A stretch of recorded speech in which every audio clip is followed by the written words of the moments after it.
के सच्चे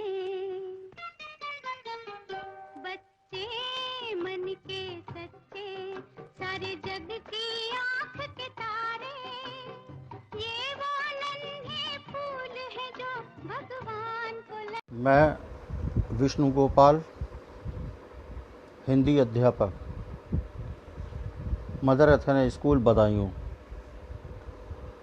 प्रिय बच्चों, आज हम आपकी कक्षा 7 की पाठ्य पुस्तक हिंदी वसंत के पाठ 3 हिमालय की बेटियां पाठ को व्याख्यायित करने जा रहे हैं। हिमालय की बेटियां ये एक निबंध है। इसको नागार्जुन द्वारा लिखा गया है। नागार्जुन का जन्म 11 जनवरी 1991 में हुआ था। नागार्जुन प्रगतिवादी कविता के सर्वाधिक चर्चित और लोकप्रिय हस्ताक्षर हैं। युगधारा, सतरंगे पंखों वाली, प्यासी पथराई आँखें इनकी प्रसिद्ध काव्य रचनाएं हैं। रतिनाथ की चाची बलचरमा, नई पौध, बाबा बटेश्वर नाथ उनके प्रख्यात व चर्चित हिंदी उपन्यास हैं। हिमालय की बेटियां नामक पाठ में नागार्जुन ने हिमालय से निकलने वाली नदियों जैसे गंगा, सिंधु, ब्रह्मपुत्र आदि का वर्णन किया है। लेखक नदियों को हिमालय की बेटियां कहता है। लेखक ने इनके प्रवाह के मार्ग में पड़ने वाले प्रकृति के अनुपम दृश्यों का भी अत्यंत सजीव व मार्मिक वर्णन प्रस्तुत निबंध में किया है। आइए अब पाठ को पढ़ते हैं। अभी तक मैंने उन्हें दूर से देखा था।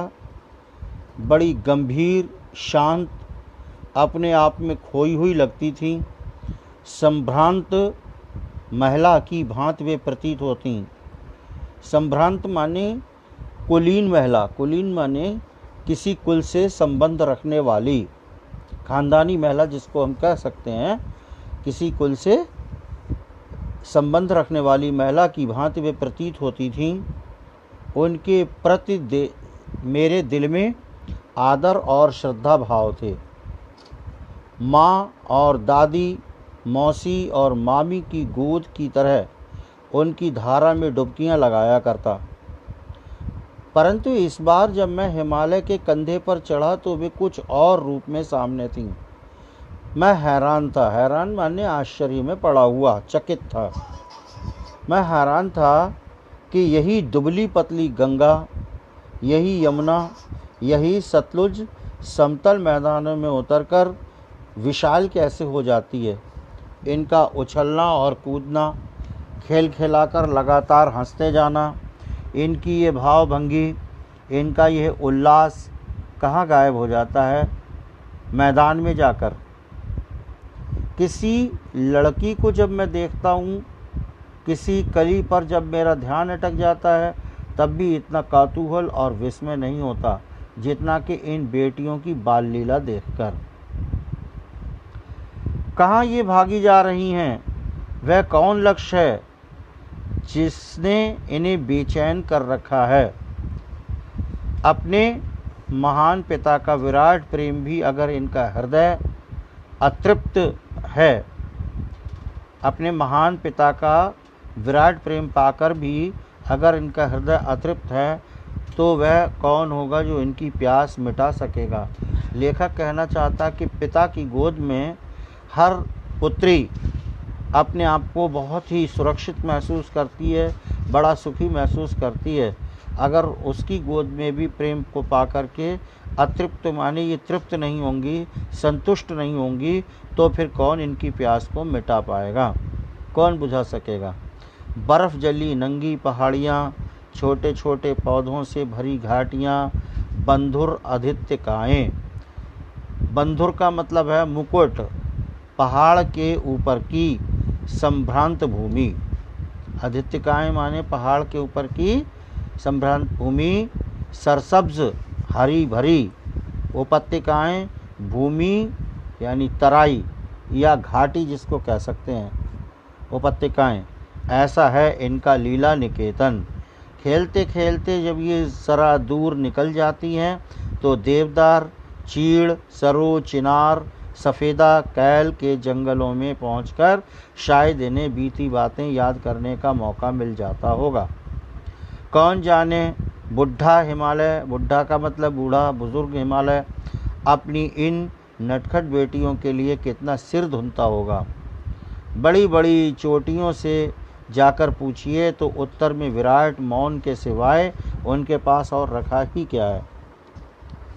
सिंधु और ब्रह्मपुत्र ये दो ऐसे नाम हैं जिनके सुनते ही रावी, सतलुज, व्यास, चनाब, झेलम, काबुल, कुबा, कपिशा, गंगा, यमुना, सरयू, गंडक, कोसी आदि हिमालय की छोटी बड़ी सभी बेटियां आंखों के सामने नाचने लगती हैं।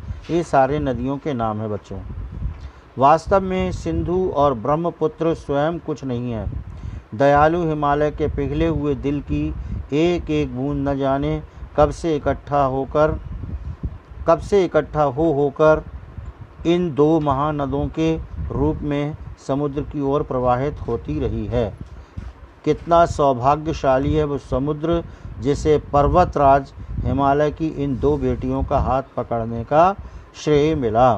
कभी इसके माध्यम से कहना चाहता है कि वो समुद्र कितना सौभाग्यशाली है, कितना किस्मत वाला है, कितना खुशकिस्मत है, कितना भाग्यशाली है जिसे पर्वत की ये दो बेटियां जो हैं इनके हाथ पकड़ने का श्रेय मिला।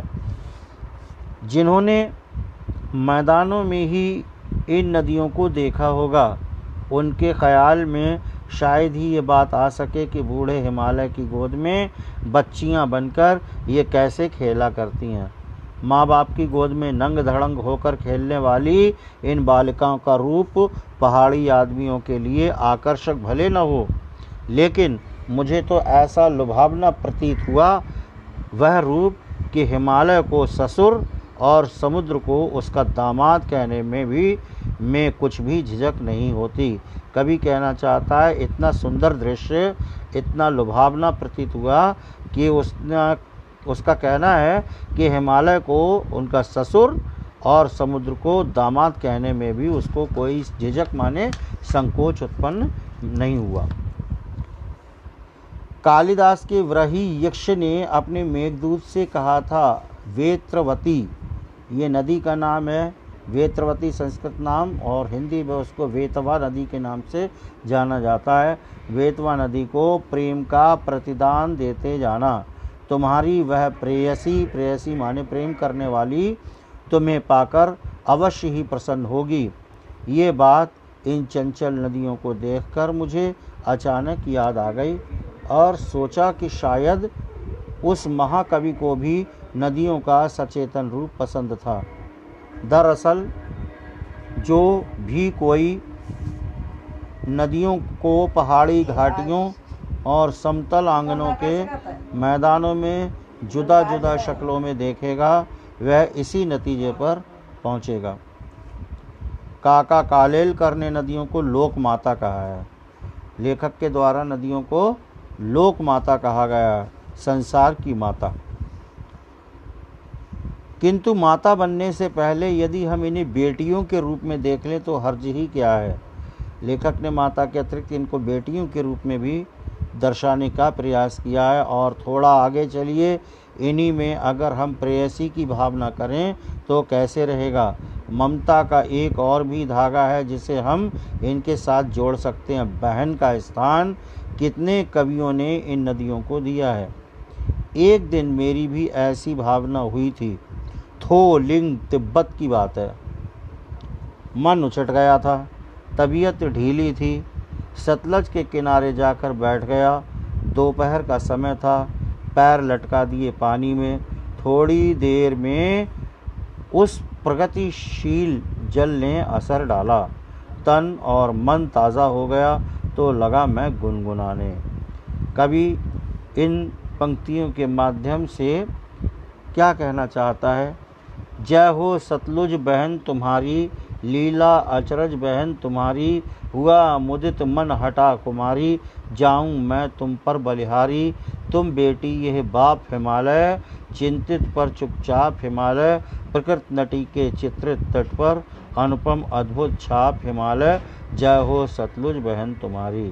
कवि कहना चाहता है इस पंक्तियों के माध्यम से गुनगुनाने में कि जय हो सतलज बहन तुम्हारी। सतलज नाम की नदी, उसकी जय बोल रहा है बहन की, जिसके आश्रय में आकर के उसको इतना सुकून मिला। लीला अचरज बहन तुम्हारी, तुम्हारी लीला भी बड़ी अनोखी है, आश्चर्य को चकित कर देने वाली है। हुआ मुदित मन, मन बड़ा प्रसन्न हो गया, मुदित माने खुश हो गया है, खुमारी दूर हो गई है, मैं तुम पर बलिदान हो जाना चाहता हूँ। तुम बेटी ये बाप हिमालय, हिमालय तुम्हारा पिता है, तुम इसकी बेटी हो। चिंतित पर चुपचाप हिमालय, चिंतित है तुमको लेकर के, वो चिंतित है मगर खामोश है, चुपचाप है। प्रकृति नटी के चित्रित तट पर कहना चाहता है प्रकृति की जो ये नदी है, ये इसके नटी के चित्रित माने चित्र खींचे हुए, पट माने पट पर, अनुपम अद्भुत छाप हिमालय, अनोखी अद्भुत छाप है ये हिमालय। जय हो सतलज बहन तुम्हारी, अर्थात तुम्हारी बहन जय हो, अनेक बार जय हो। इन पंक्तियों के माध्यम से नागार्जुन ये कहना चाहता है। आइए बच्चों, पाठ के उपरांत अभ्यास प्रश्न की ओर चलते हैं। अभ्यास कार्य, प्रश्न अभ्यास में लेख से प्रश्न संख्या 1, नदियों को माँ मानने की परंपरा हमारे यहाँ काफ़ी पुरानी है, लेकिन लेखक नागार्जुन उन्हें और किन रूपों में देखते हैं? उत्तर, लेखक ने नदियों को माँ मानने के अतिरिक्त हिमालय की बेटियों, समुद्र की प्रेयसियों और बहन के रूप में भी देखा है। प्रश्न संख्या 2, सिंधु और ब्रह्मपुत्र की क्या विशेषताएं बताई गई हैं? सिंधु और ब्रह्मपुत्र का नाम सुनते ही रावी, सतलुज, गंगा, यमुना, सरयू, कोसी जैसी हिमालय की छोटी बड़ी सभी बेटियां आँखों के सामने नाचने लगती हैं। वास्तव में सिंधु और ब्रह्मपुत्र दयालु हिमालय के पिघले हुए हृदय की एक एक बूंद के इकट्ठा होने से बने समुद्र की ओर बहने वाले दो महानद हैं। प्रश्न संख्या 3, काका कालेलकर ने नदियों को लोक माता क्यों कहा है? उत्तर, नदियां अपने जल से जनजीवन को तुष्ट करती हैं। नदियों से ही हमें कृषि तथा अन्य उपयोग के लिए जल प्राप्त होता है। नदियों के बिना हमारा जीवन संभव नहीं है, इसलिए काका कालेलकर ने नदियों को लोक माता कहा है। प्रश्न संख्या 4, हिमालय की यात्रा में लेखक ने किन किन की प्रशंसा की है? किन किन नदियों की प्रशंसा की है? हिमालय की यात्रा में लेखक ने छोटे छोटे पौधे से भरी घाटियों, बंधुर अधित्यकाओं से सरसब्ज उपत्यकाओं तथा बर्फ से ढकी पहाड़ियों की प्रशंसा की है। लेख से आगे। प्रश्न 1, ये लेख 1947 में लिखा गया था। तक से हिमालय से निकलने वाली नदियों में क्या क्या बदलाव आए हैं? हिमालय से निकलने वाली नदियों में निम्नलिखित बदलाव आए हैं। दुबली पतली नदियाँ अब विशाल और विस्तृत हो गई हैं। पहले जैसा नदियों का खिलखिलाकर हंसना गायब होकर ये भाव भंगिमापूर्ण उल्लास भी लुप्त हो गया है। न जाने ये कहाँ भागी चली जा रही हैं, न जाने किस लक्ष्य ने उन्हें बेचैन कर रखा है, अर्थात उनकी स्थिति अति व्यवस्थित है। अनुमान और कल्पना।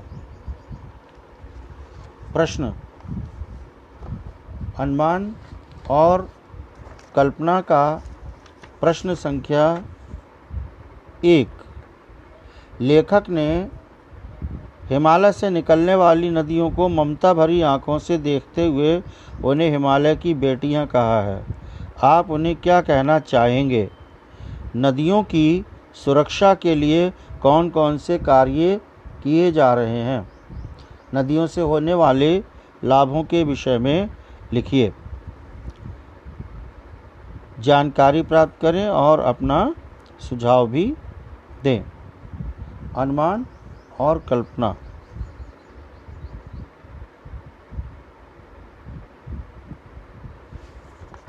का ये जो